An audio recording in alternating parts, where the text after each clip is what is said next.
Thank you, Chair, and thank you very much for the organizers for letting me speak without a written paper. It is a work in progress, and I normally study micro work, but this I tried to do a larger work, so it's still, we don't have a paper. I'm more comfortable with the Middle East rather than Indo-centric West Asia. And likewise, I prefer to use the word Persian Gulf, because if you can have a South China Sea, Gulf of Mexico, and Arabian Sea, why not a Persian Gulf? It's also an historical term, and it is recognized by the United Nations. But I'm more posing certain questions than looking for answers. Who are the external powers? And from the morning, we discussed a lot about Israel. And I'm surprised to see that no one from Israel is represented in the conference. Was it just a coincidence? Or is it Israel is seen as an external player or even an outside player? I have no idea. The general consensus is that US is the external player, which has a significant influence in the region. There is no disagreement on that.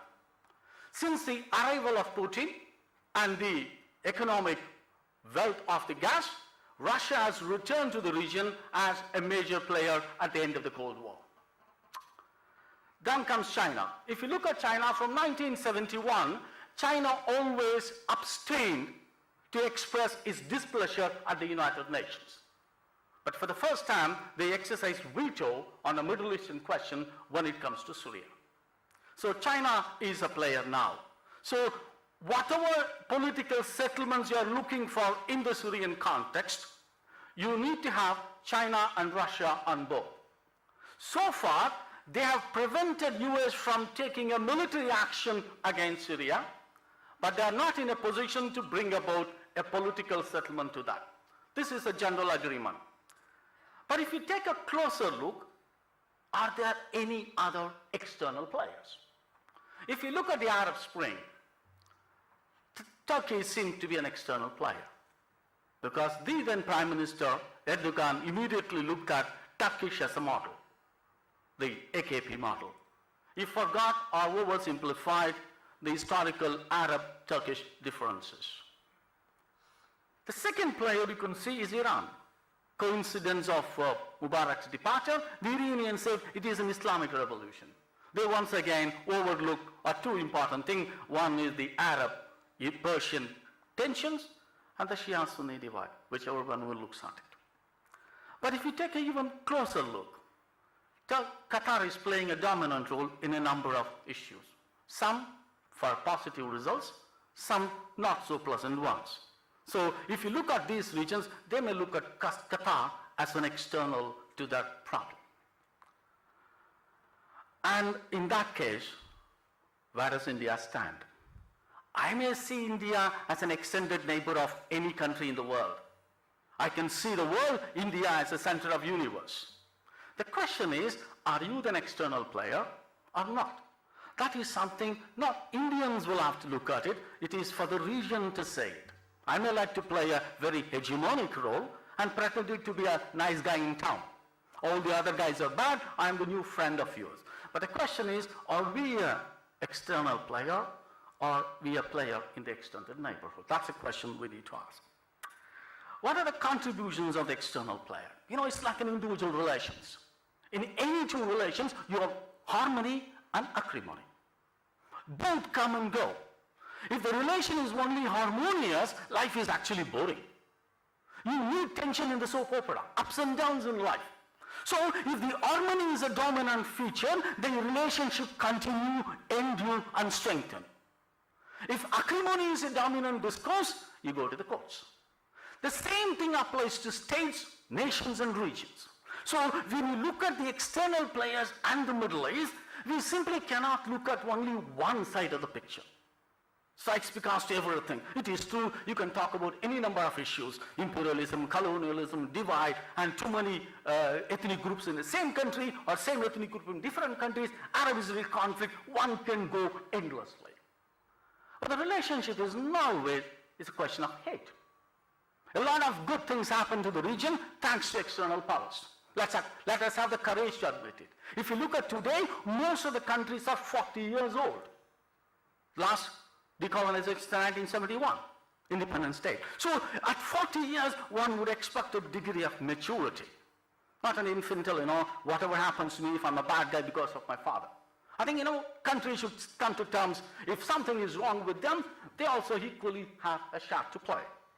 The most important thing is a question of national identity. If we look at the post-Ottoman state, all the states in the region, including Israel for that matter, they do not have an inclusive national identity. That is not an external creation, guys. I got independent, it's my job to make India, whatever it is. The same thing, these guys are not able to develop an identity which is inclusive. Most of the problem today, whether you talk about sectarian, whether you talk about religious, you can locate it in the inability of the states to develop an inclusive identity. The second thing is, the region also benefited. If you look at a lot of reforms brought about by the Ottoman Empire, it is partly because of the westernization. Whether you talk about military, education, social, institution building, all of them because of external. But I'm just going to pick up only one issue. The region for almost 13 centuries were comfortable with Caliph and Ummah. But thanks to Western and European intervention, you have a territorial identity-based states. Today, we have 22 states Arabs. They are Arab, they are Islamic, but they are independent. And that's what it is. If you look at it, Bahrain thinks, in addition to being an Arab and Islamic, I have a distinct Bahraini identity, which is territory-based. I think to a large extent, you owe it to the other external powers. For all practical purposes, US is the Persian Gulf power. Whether one likes it or not, geography doesn't decide whether you are part of the region or not. US is very much present. But you ask a question, how does the external power come to play a dominant role? I just pick up about 5 small cases, then we can argue. In India, we don't understand the security dilemmas of small states.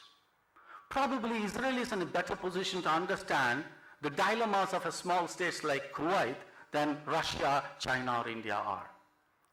If you remember 1991, the Iraqi tanks passed through the deserts from the Iraq-Kuwait border to Kuwait-Saudi border in 2 hours' time. In 2 weeks' time, if I had to visit my friend in CR Park during the puja days, I may need more than 2 hours from JNU campus. That's the time we are talking about. So if you're a small country, you have a different security dilemmas. But in addition to that, in all the cases, your immediate neighbor is also your immediate threat. And therefore, you need some sort of an external power to guarantee your very existence. Let's look at the Organization of African Unity. It clearly says the colonial borders were designed because of imperial interest. But yet, it recognizes the independence of every state. Something the Arab League never did. It only talked about dispute settlement mechanism for borders. In case of a dispute, this is how you settle borders. Let's talk about a few examples. West Bank was an occupied territory until 1967 also. The occupying power was Jordan. See, we only talk about Israel as an occupying power. Iraq was claiming Kuwait to be the 19th province. Similarly, Morocco has claims over Western Sahara. Until 2006, Syria never recognized Lebanon. The Syrian representative in Beirut was called governor, not ambassador. It was only under international pressure and duress in 2008 they established a relationship. Because all the claims are based on an historical incident, Majd al-Shams. Fine, but in today's context, if Lebanon exists as an independent country, you don't recognize it, you need an external power to guarantee that. And the Arab League could not provide that guarantee. So therefore, even to exist as a country, from a potential threat from your immediate neighbor, you need some sort of an external guarantee. I think that is where, if you don't address that question, you are not going to be in trouble. Okay, external power should go. Fine. Who is making that statement? Small countries? No. If you look very carefully, the removal of external powers from the Middle East comes from countries who are hegemons by themselves. Let's say international community is simply silent on the Arab-Israeli conflict. They say Israel and Palestinians sort out the problem. You know what will happen?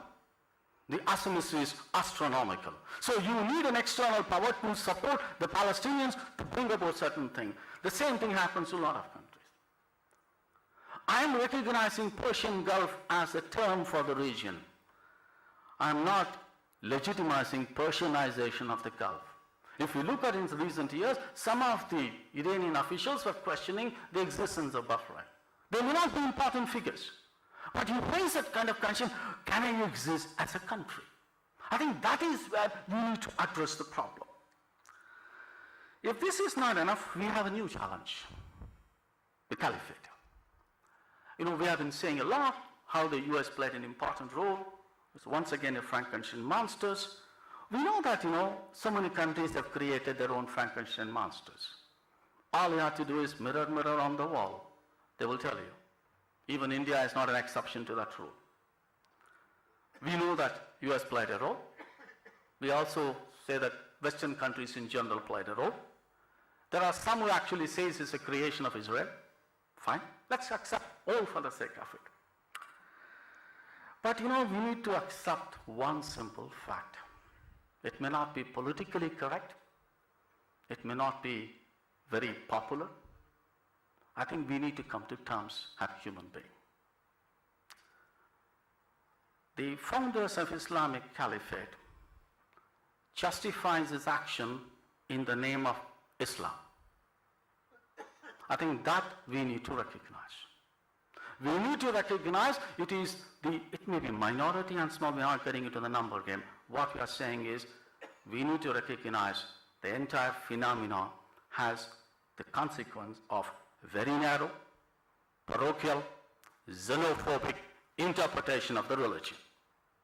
I think unless you address that question, you are not getting into the root of the problem. You're only talking about the symptoms. US did this, Russia did this, India did this. These are not the reasons. You need to explain how a group of people could actually pervert and present that kind of interpretation. That's where you root the Islamic Caliphate problem. But this comes at a time when we all recognize the economic power of the United States in the decline. I'm not one of those on JNE campus to say that, no, down with US imperialism. I'm the last person on the campus to say that.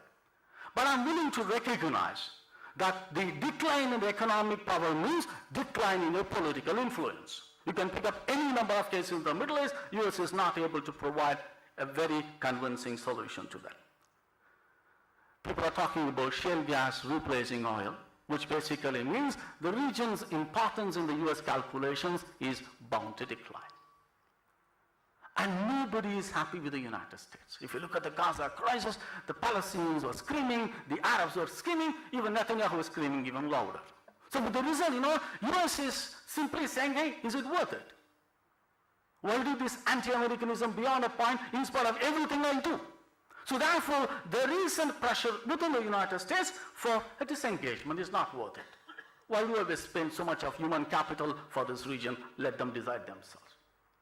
And that is where you need to look at the pivot to Asia. Asia seems to be more interesting than the thankless, troublesome Middle Eastern region. But the flip side is, all the people, groups and intelligentsia who are criticizing the United States playing a role in the region and creating a lot of problem are not able to come up with an alternative strategy. Neither individually nor collectively. No one is saying, okay, US, you back off, let me solve the problem. Let's take in the caliphate. It is left to the United States and Obama to take the leadership. Why can't Russia, China or India, okay, you know, we will provide the leadership, let's have a strategy. And I think the problem is, everyone is criticizing Obama doesn't have it. The question is, do you have it? And I think as the Chinese proverb says, we are passing through interesting times. Thank you very much.